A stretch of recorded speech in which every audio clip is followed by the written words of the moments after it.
In our first story, Prime Minister Narendra Modi talked to the Russian and French president and discussed bilateral cooperation, regional peace and strategy. Indian Prime Minister Narendra Modi discussed regional security and developments with French President Emmanuel Macron and Russian President Vladimir Putin in separate conversations with the two world leaders. Prime Minister discussed the situation in Kashmir with French President Emmanuel Macron in a telephone conversation on Friday, almost 6 months after India revoked Article 370 to integrate the region more closely with the rest of the country. During their talks, the two leaders also shared views on the necessity of de-escalation in the Middle East. They agreed to work together towards easing tensions by urging the parties to show restraint and responsibility.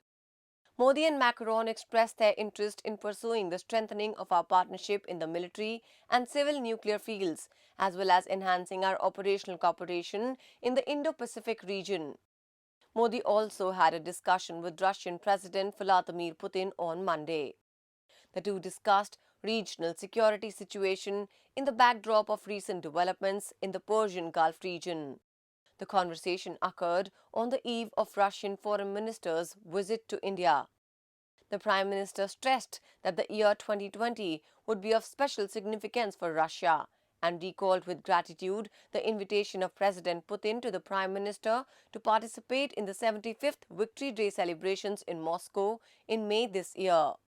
The two leaders exchanged views on regional and global issues and underlined the great similarity and convergence in the approaches of India and Russia for ensuring regional and global security, peace, and stability.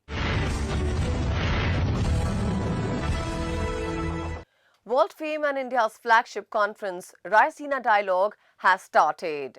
About 700 international delegates, including 12 foreign ministers, are attending the three-day conference on geopolitics and geoeconomics of the world. Raisina Dialogue, India's flagship global conference on geopolitics and geoeconomics, began on Tuesday, with Indian Prime Minister Narendra Modi attending the inaugural session. 7 former heads of states will share their views on important challenges facing the world. The 5th edition of the prestigious Raisina Dialogue, jointly organized by India's Ministry of External Affairs and the Observer Research Foundation, brings together 700 international participants from over 100 countries. The 3-day conference will see the participation of 12 foreign ministers, including from Russia, Iran, Australia, Maldives, South Africa, Estonia, Czech Republic, Denmark, Hungary, Latvia, Uzbekistan and the EU. Indian and US officials intensified talks on action plan, arrangements and securities for charting out the schedule of US President Donald Trump's visit to India. New Delhi and Washington are working mutually to find convenient dates for US President Donald Trump's visit to India on a standing invitation. According to sources, the visit could take place as early as the second half of February. However, the timing will depend on the duration of the US Senate trial, expected to start this week, to determine if Trump should be removed from office in impeachment proceedings, the person added. There has been a standing invitation to Trump after he expressed his inability to visit India last year, essentially in view of his State of the Union speech, the annual presidential address to a joint sitting of the US Congress. The Indian invitation to Trump was reiterated last month by Defense Minister Rajnath Singh and External Affairs Minister S. Jaishankar when they called on the US President at the White House after their meeting with the American counterparts Mark Esper and Mike Pompeo.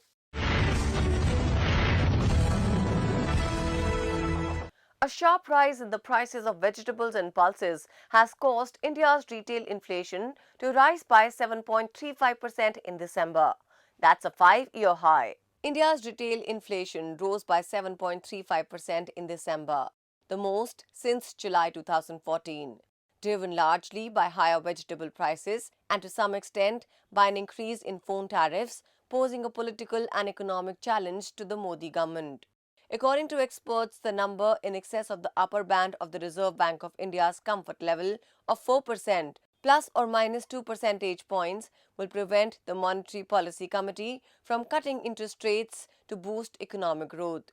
According to the Ministry of Statistics and Program Implementation, the spike was caused by food prices, which account for almost 40% of the typical Indian household's budget and grew at 14% in the month of December.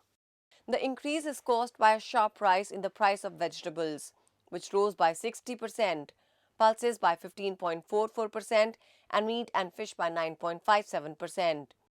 India's nominal GDP is expected to grow at 7.5% in 2019-20. Nominal incomes can be expected to rise by 7.5%, which means most Indians are already feeling the pinch of the price rise.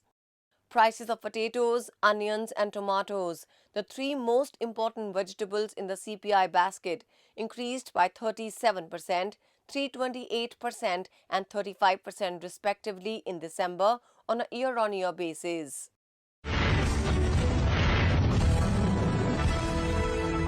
India has stressed its commitment to make Indian roads safe and remove the black spots on highways. The country is committed to spend $2 billion on this project. Addressing the road safety stakeholders meet on Monday in New Delhi, Road Transport and Highways Minister Nitin Gadkari has said that the World Bank and Asian Development Bank have approved $1 billion each to remove black spots and enhance road safety.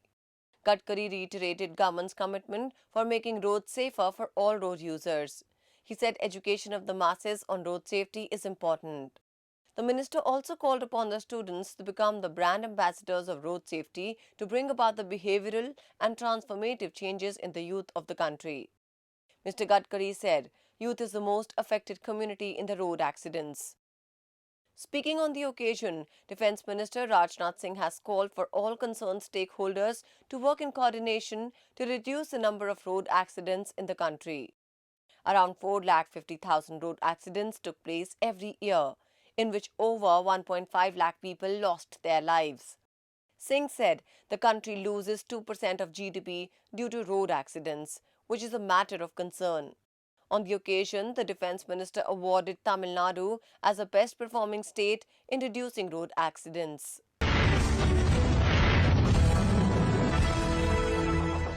The festival of Makar Sankranti is being celebrated in various parts of India with religious fervour on Tuesday. Makar Sankranti is celebrated as thanksgiving to Mother Nature for an abundance of crops, well-being and prosperity. The festival of Makar Sankranti is being celebrated in various parts of the country with religious fervour. As per Vedic Hindu philosophy, Sun is considered to be the king of all planets, and Makar Sankranti commemorates the expedition of Sun to the northern hemisphere. This festival also comes as thanksgiving to Mother Nature for an abundance of crops, well-being and prosperity. The festivities include sweets made of rice, jaggery, green gram and sesame. In Gujarat, Makar Sankranti is popularly known as Uttarayan, and the main attraction is International Kite Festival. Ancient scripture Bhagavad Gita also expounds the importance of Uttarayan as a favorable time to get blessings from gods and achieve greatness on earth. The day becomes longer and signify the removal of despair and delusion to enter into spiritual light and wisdom.